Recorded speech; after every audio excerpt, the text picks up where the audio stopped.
And Simon Hankinson, the senior research fellow at the Heritage Foundation. Barry, to you first. Department of Homeland Security Secretary Kristi Noem says the woman shot by the ICE agent was stalking the officers. Let's take a listen to this.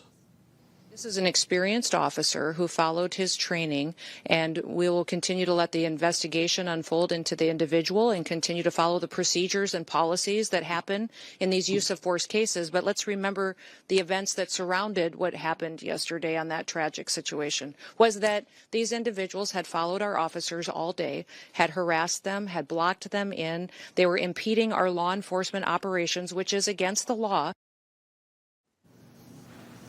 All right, here we are 24 hours out. What's your take on what happened yesterday?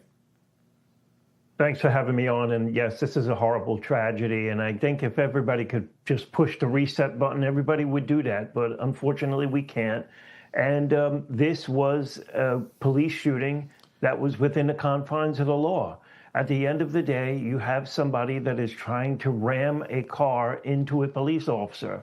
Now, nobody watching this show right now, not yourself or your other guests, is going to actually move forward in a car, put it in drive when there is a police officer, ICE agent or special agent pointing a gun at them in their car and telling them to stop. It defies rationality. So there's only one person responsible for this, and that is the driver using a 2-ton missile to go at a special agent that has a weapon drawn.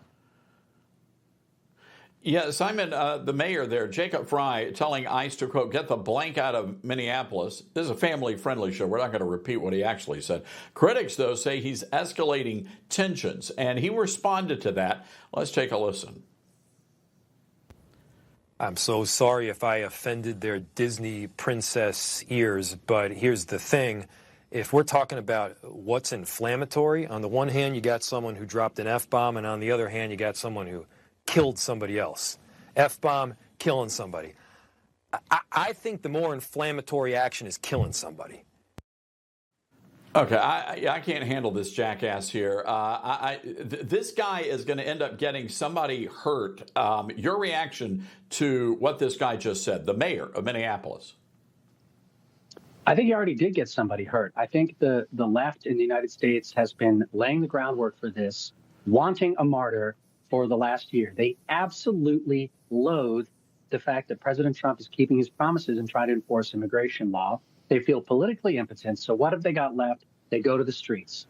And they are harassing, following, chucking snowballs, yelling at, screaming at, and impeding federal law enforcement from doing their jobs. This is not just peaceful First Amendment protests. If you put your car in front of an officer trying to do their job, as far as I'm aware, that's a felony. So they've crossed that line. And look, Mayor Fry is the worst panderer in American politics. If you've seen the videos of him dancing, and if you've watched his abject subjugation during the BLM riots, this is a guy who will say anything and do anything to keep his office. And when I saw what he did after the BLM riots, where he made absolutely no effort to bring in the police to try to control riots that were destroying his city, something like this was predictable. And depressingly, it has happened.